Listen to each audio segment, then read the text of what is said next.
gorgeous? Does that funk have you feeling stuck? Have you questioning your purpose, or even yet having you asking if your best years are behind you? Girl, you have zero obligation to stay in that funk. This podcast is for women who want to get the funk out of here, who want to play bigger, ask for more, and step out of mediocrity. Imagine a life filled with lots of energy, excitement, and filled with spunk instead of that funk. This is the After 40 Unfunk Your Mind podcast. I'm your host, Crystal, and I'm ready to talk some shit. Let's go!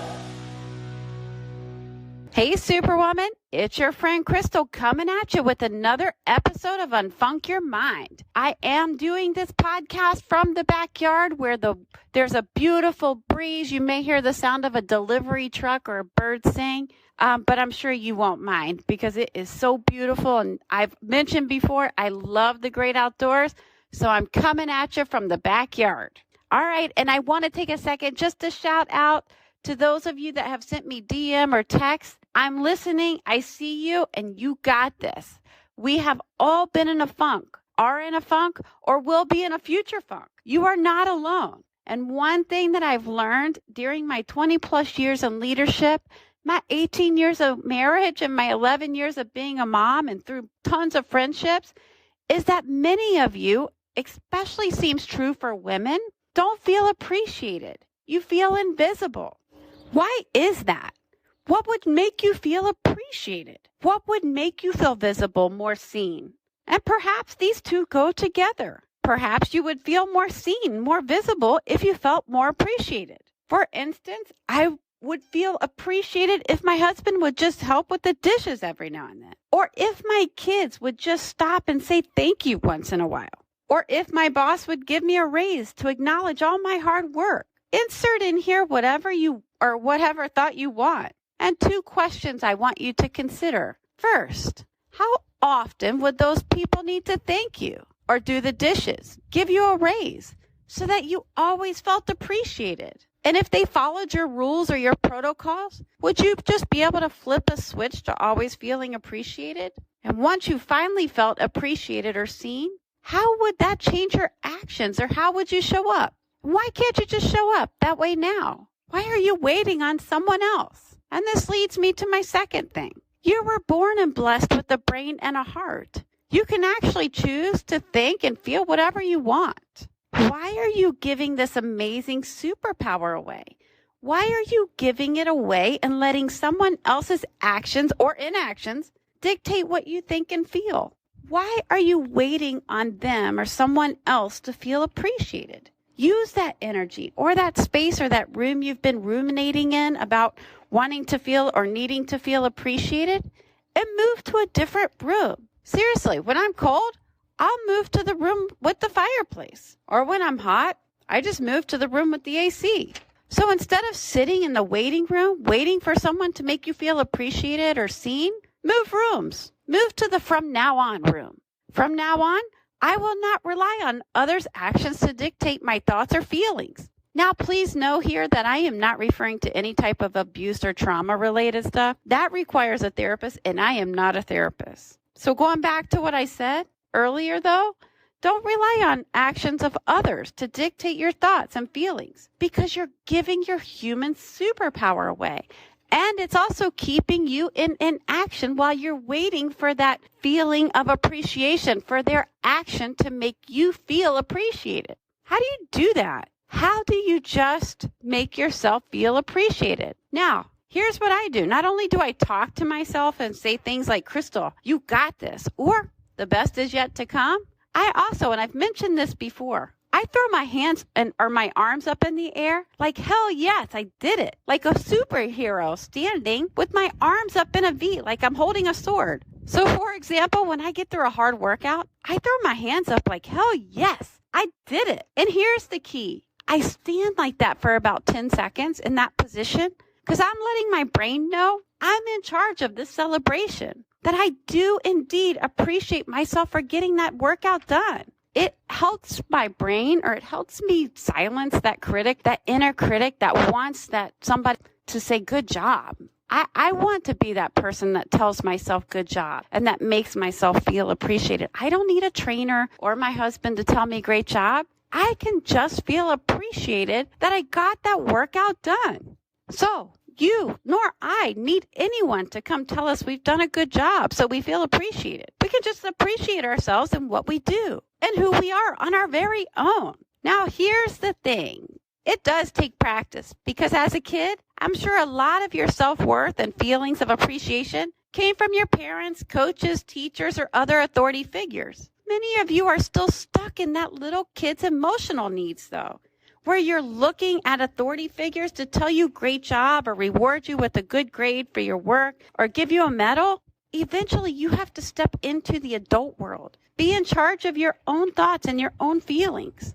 Sometimes, now myself is included in here, we forget we're adults and have this superpower. Give yourself, that little kid, a hug and tell her that you're going to now step into your adult superpower and not to worry. She will thank you later. And while you're in that from now on room, from now on, you're no longer being dependent on others to feel good and appreciated. So in essence, you are empowering that little girl, her, instead of keeping her dependent on others to come up with the way she feels. And it's funny because as I am actually sitting here doing this podcast, my kids are in the pool and my oldest is trying to semi-drown my youngest one because my oldest wants the ball that my youngest one has. At what point do these girls just grow up and start sharing the ball without physical violence? That was one thought. The other thought was I wanted to go in there and drown them both myself because the fighting really gets to me sometimes. Okay, I'm semi-kidding about that. But just like you and I, they will learn this as they get older. They will move from being the older sister that beats up her little sister to get the ball to sharing and creating a fun game instead so they can both play with the ball. They will grow up. And just like them, you need to grow up and move from the kid who needs the action of others to feel appreciated. It's time to adult and be in charge of your thoughts and feelings. And I remember, too, when I realized this whole thing about my own thoughts and feelings, it was such a powerful experience. I was on my way to a Haitian funeral. And I was I cry, you guys. Like, literally, my name, Crystal, has the word cry in it. So I cry when I'm happy, when I'm mad, when I'm sad. And I was just on the way to this funeral. I was a mess. I just had so many thoughts going on in my head about the woman and having to go through life without her children and her family. I was a mess. And when I arrived, it was unlike any other funeral I have ever attended. There was this breathtaking chorus of song.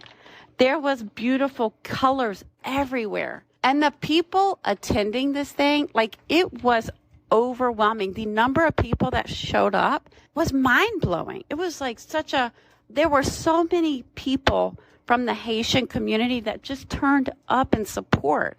And like I said, I was a crying mess, but I'm not sure now, looking back on it, if I was crying because I was sad or because I was happy. There was just this energy there that was undeniable. And it was a celebration of sorts. Matter of fact, they called it a celebration of life. A celebration that even they got to spend time with the beautiful life that perished. And as a young adult, this single event changed my life. It forever changed my life. It opened my eyes to this concept that I'm in charge of my thoughts and feelings and how I show up. I always thought that funerals signified death and it was a space to be sad, or it was a time to be sad. But this event really blew my mind because there were people not sad there. They were happy, celebrating. So some people chose to be happy because they were celebrating their life. And then there were even people there that did both.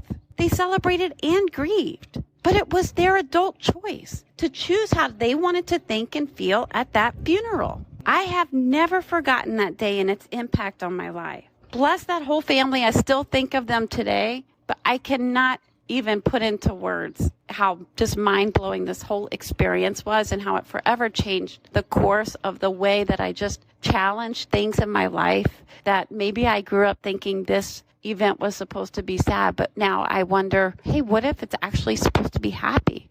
And what if it's supposed to be celebrated instead of mourned? Or what if it can be both? We are quick to grow up in our adult lives and pay our rent, pay our bills, get a job. And what do people call it? Adulting. But there are some things we haven't spent time transitioning from the kid to the adult. And feeling appreciated is one of these instances. What is it going to take for you to appreciate yourself, appreciate your actions, and need no reassurance from others? If it comes, awesome. But if it doesn't, you will go on still in full tilt action. Your light can still stay just as bright. Start taking action, girl, and getting curious about what you like, what you love, what pisses you off. And then you don't have time to sit in your I'm underappreciated BS.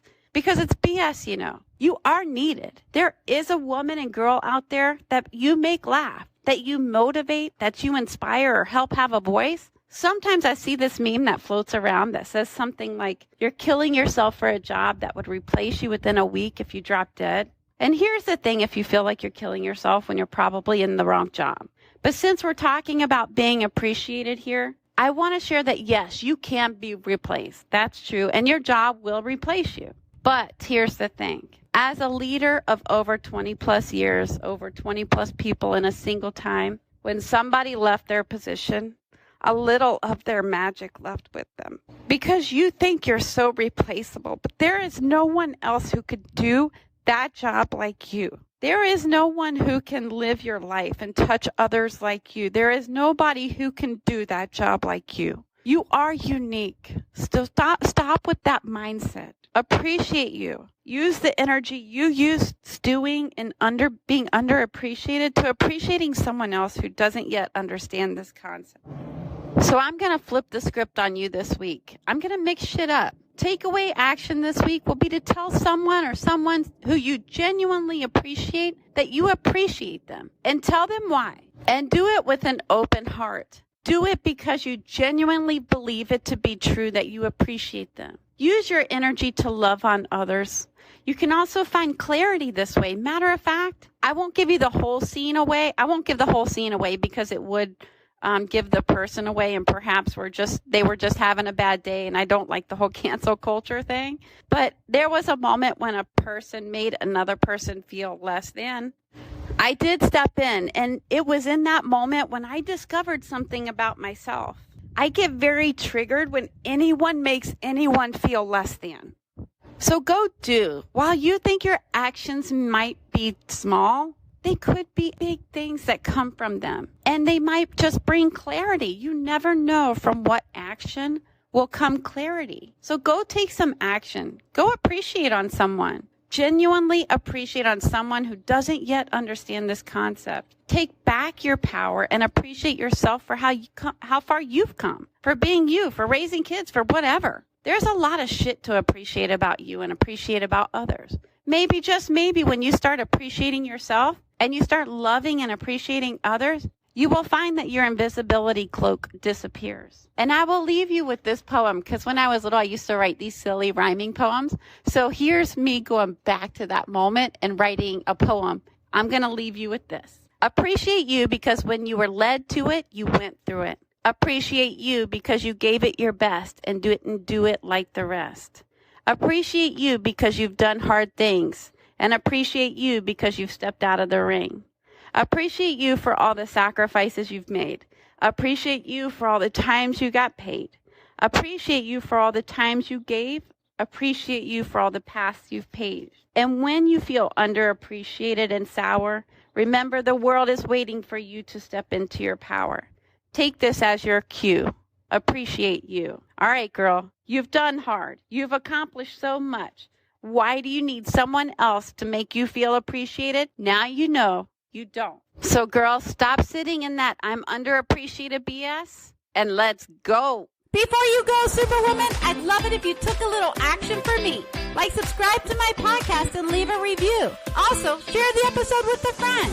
And as a thank you, hit up my website to crystalsumner.com, thecrystalsumner.com, to grab free journal prompts. Okay, ladies, now is the time to go on Funk Your Mind, play bigger, and ask for more. Open the door to possibility and cancel playing small. So get up and go.